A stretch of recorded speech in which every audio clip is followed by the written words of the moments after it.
Hello everyone, welcome to my channel NSD Graphics. My name is Neha. I am a graphic designer, multimedia teacher. आज class में मैं आप लोगों को chair बताने वाली हूँ। लाइन का यूज करेंगे। अब ये लाइन का यूज बस कर रही हूँ मैं आज, फिर उसके बाद धीरे धीरे मैं आपको पॉलीगन मॉडलिंग भी समझाऊंगी। लाइन का यूज करने से पहले एक लैब स्टूल बनवाया था, ऐसी एक नॉर्मल सी चेयर बनानी है ताकि आपके लाइन के और क्लियर हो जाए ऑप्शन। हम यहाँ से फ्रंट से ही बनाएंगे, ऑल डब्ल्यू करेंगे, इधर यहाँ जाएंगे शेप्स में, यहाँ से लेंगे लाइन। मैं ये जो ग्रिड है इसके अकॉर्डिंग बना लेती हूँ, तो ये ग्रिड ली मैंने शिफ्ट के साथ,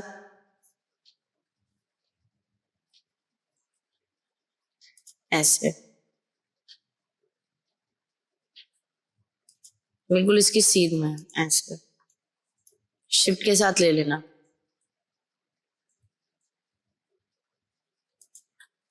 राइट प्रेस आ गया, इस तरीके के ही आ गया हमारा। अब यहां से भी बनानी है, ये अधूरी है इधर से, तो मैं क्या करूंगी, लाइन लूंगी और मैं लाइन बनाऊंगी टॉप व्यू से, शिफ्ट के साथ ही ऐसे। इसी लाइन को यहां रखते हैं बिल्कुल,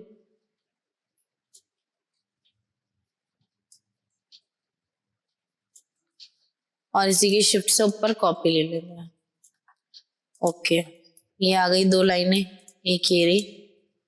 इसका कलर भी बदल दूं ताकि आपको दिखाई दे थोड़ा सा। एक ये रही, एक ये रही। कलर नहीं दिख नहीं रहा है, ये रहा। इसको इधर करो, ये रही और ये रही। अब इन लाइनों को कैसे जोड़ना है, कैसे बनाना है, वो देखना है हमें। तो अगर जैसे अलग अलग लाइनों से आपने कभी बनाया, ये अलग है, ये लाइन अलग है, ये लाइन अलग है, तो इसकी प्रॉपर्टी आपको लाइन में अलग दिखेगी, इसके अलग और इसके अलग। अब इन्हें जोड़ना चाहते हैं तो हम कैसे जोड़ेंगे?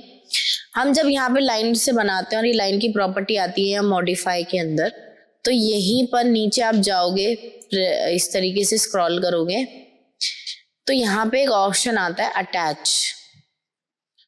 ये आपने सेलेक्ट कर रखी है लाइन, अटैच पे क्लिक करेंगे और जिसे इससे अटैच करना है उन लाइनों पे भी यहाँ पे क्लिक कर देंगे, ऐसे और ऐसे।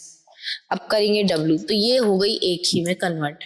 अब ये एक में कन्वर्ट तो हो गई, बट अगर आप ध्यान से देखेंगे, मैं लाइन पे जाती हूँ, यहाँ आती हूँ, वर्टेक्स क्लिक कर रही हूँ Z, यहाँ पे ये वर्टेक्सेस अलग अलग है क्योंकि ये अटैच हुआ है लेकिन ज्वाइंट नहीं हुआ है ये बिल्कुल। मैं यहाँ से इसको ले रही हूँ और ऐसे आपको दिखा रही हूँ, देखिए यहाँ से अटैच नहीं हुआ है ये। कभी इस तरीके से जूम ज्यादा या कम हो रहा हो तो हम ये वाला ऑप्शन यूज कर लेते हैं, यहाँ से फील्ड ऑफ व्यू, और ऐसे प्रेस करके खींचते हैं तो ये ऐसे आ जाता है। ये अलग है। W कर रही हूँ, आपने वर्टेक्स सेलेक्ट करे जिन्हें जोड़ना है, राइट प्रेस किया, पहले करना है फ्यूज ताकि वो एक साथ आ जाए, फिर करना है वेल्ड। अब ये एक ही में कन्वर्ट हो गया। ऐसे ये वाले vertex select, right press, fuse, vertexes, फिर वेल्ड वर्टेक्स, अब ये जॉइंट हो गए। अब मैं अगर यहाँ पे आती हूँ वापसी, रेंडरिंग ऑन करेंगे, इनेबल इन रेंडर, इनेबल इन व्यू पोर्ट। अभी आपको यहाँ दिख रहा है थिकनेस आपको कितनी लेनी है, मैंने ले ली 5 रख लेते हैं यहाँ। अब इसे राउंड वगैरह करना है जो भी है, लेकिन आधी है ये। अब आधी मैंने बनाई है, आधी उधर से भी होनी चाहिए, बट ऐसे दोबारा बनाऊंगी, कॉपी लूंगी तो इस तरीके से नहीं आ पाएंगी। कॉपी अगर आप लोगे ऐसे शिफ्ट के साथ तो भी ये इस तरीके से इस साइड पे थोड़ी आ जाएगी। तो इसको हम किस तरीके से कॉपी लेंगे, हम इसे सेलेक्ट करेंगे और यहाँ ऊपर ऑप्शन होता है मिरर, मिरर में जाएंगे, हमारे पास एक्सिस आते हैं, देखिए किस साइड पे उल्टी हो गई कॉपी, एक्स एक्सिस पे कॉपी उल्टी जा रही है, वाई एक्सिस पे सीधी आ रही है, हमें इसी डायरेक्शन में चाहिए तो हम यहाँ रखेंगे वाई एक्सिस। आप एरो देखो, ये वाई इस तरफ है, एक्स उस तरफ है, जेड ऊपर है, तो अगर मैं एक्स एक्सिस रख रही हूँ तो वो एक्स की तरफ जा रहा है, वाई एक्सिस रख रही हूँ वाई की तरफ, जेड एक्सिस रख रही हूँ तो उल्टी आ रही है, तो हम वाई एक्सिस सैयारा ही रखते हैं। हमें कॉपी करना है ये इंस्टेंस नहीं करेंगे, हम कॉपी करेंगे। ये मैं पहले ही समझा चुकी हूँ इंस्टेंस और कॉपी, तो हम कॉपी करेंगे। ओके, ये आ गया। अब ये आ गई है। अब अगर मैं इसको राउंड करना चाहूँ तो मैं राउंड भी अभी करूंगी, पहले मैं एक बार चेक कर लेती हूँ कि ये अलग अलग है, देखो अभी भी।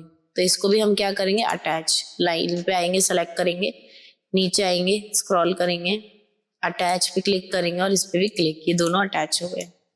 अब वर्टेक्स अगर आपको दिखेंगे यहाँ वर्टेक्स, मैं यहाँ से वायर फ्रेम कर लेती हूँ, ये रहे, अलग अलग वर्टेक्सेस हैं, ये रहे, ये अलग है देखो, वायर फ्रेम करते हैं, इनको भी select, right click, fuse, right click, weld, देखो ज्वाइंट हो गए। अब आप चाहो तो इसे डिलीट भी कर सकते हो, कोई दिक्कत नहीं, और रहना है तो रहने भी दे सकते। अलग है, right click, fuse, right click, weld, joint हो गया। अब ये रियलिस्टिक कर दो, वर्टेक्स नहीं भी चाहिए तो हटा दो, कोई दिक्कत नहीं है। अब ये ऐसे हो गया। अब मुझे इसके कॉर्नर्स को राउंड करना है, मुझे सारे कॉर्नर राउंड करने हैं, तो मैं सभी को सेलेक्ट कर लेती हूँ ऐसे, और यहाँ से नीचे आता है फिलेट, यहाँ जाइए और यहाँ से ले लो फिलेट, प्रेस करो और खींचो, ऐसे राउंड हो गई। अब इसके बीच की सीट बनानी है हमको। सीट के लिए कैसे बनानी है ध्यान से देखिएगा, इसमें भी नए ऑप्शंस आपको मिल रहे हैं। शिफ्ट के साथ आगे करेंगे, कॉपी ले लेंगे। अब ये पूरी कॉपी ले ली मैंने, मैं आती हूँ पहले रेंडरिंग में, यहाँ इस रेंडरिंग को enable in render enable of कर देती हूँ। आती हूँ यहाँ से सेगमेंट लेती हूँ, सेगमेंट से मेरे को ये पार्ट नहीं चाहिए, मैं सेलेक्ट करती हूँ डिलीट, सेलेक्ट करती हूँ डिलीट, सेलेक्ट करती हूँ डिलीट, सेलेक्ट करती हूँ डिलीट। ये भी मुझे सिर्फ इतना हिस्सा चाहिए, मैंने सेगमेंट सेलेक्ट किया और ये सारे सेगमेंट सेलेक्ट करके डिलीट कर दिया कीबोर्ड से। अब हम सेलेक्ट करेंगे लाइन, हाँ बंद करो। अब मेरे पास सिर्फ लाइन रह गई। अब आप सोचोगे कि कैसे बनाएंगे, क्योंकि अगर रेंडरिंग करते हैं तो भी बैठने वाला हिसाब नहीं बनेगा। तो हमारे पास एक ऑप्शन होता है एक्सट्रूड नाम का, मॉडिफाई लिस्ट में जाओगे आप, ई प्रेस करोगे, अगर नहीं आया तो दोबारा प्रेस करना है, एक्सट्रूड। ये किसी भी लाइन को एक्सट्रूड कर देता है, यानी कि बढ़ा देता है। मैंने एक्सट्रूड पे क्लिक किया, अमाउंट आ रहा है, अमाउंट ऐसे बढ़ा दीजिए। ये सेगमेंट है, बीच में आप सेगमेंट ऐड कर सकते हैं। मैं इधर आई, इसे मैंने ऐसे लगा देना है, यहां से चेक करिए, यहां से लगाइए, लग गया। आपको अभी कम बढ़ती करना है तो आप यहाँ से कर सकते हो, जैसे मैं इसे बढ़ा दूंगी तो बहुत बढ़ जाएगा, कम करूंगी तो कम हो जाएगा। थोड़ा कम कर लेते हैं।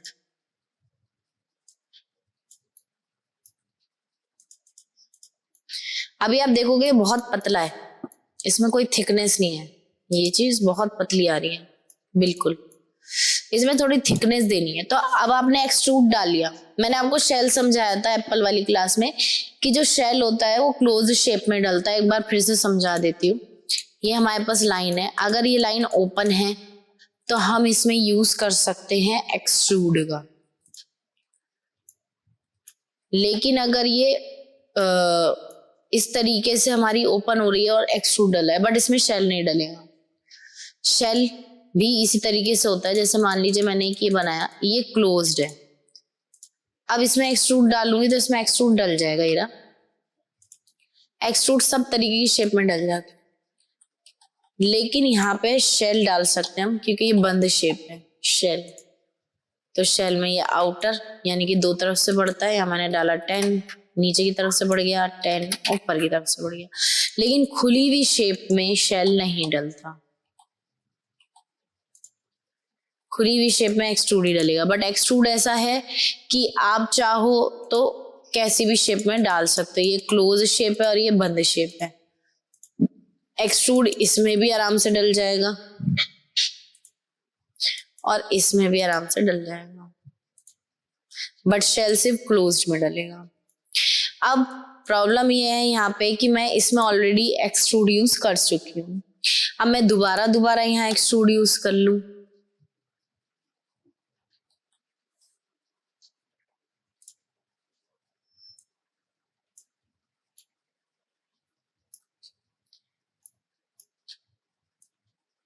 प्रॉब्लम कर रहा है। तो हम क्या करते हैं, यहाँ से शेल यूज कर लेते हैं, बहुत ज्यादा है 10 डाली हुई है, 1 कर दो, यहाँ भी 1 कर दो, हो गई कम। तो हम इसमें दोनों का यूज कर, मैं सिर्फ आपको एक्सट्रूडर ये शेल समझा रही हूँ डिफरेंस। हमारी चेयर रेडी हो गई है। आप यहाँ पे कोई भी कलर कर सकते हैं, फिलहाल के लिए तो मैं यहीं से बता रही हूँ।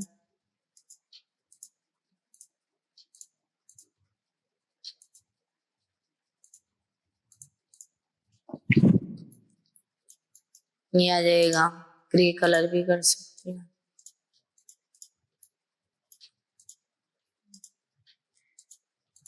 ये हमारी चेयर बन के रेडी हो गई। अगर आपको मेरी वीडियो अच्छी लगी हो तो प्लीज लाइक करें, शेयर करें, सब्सक्राइब करें। Thank you.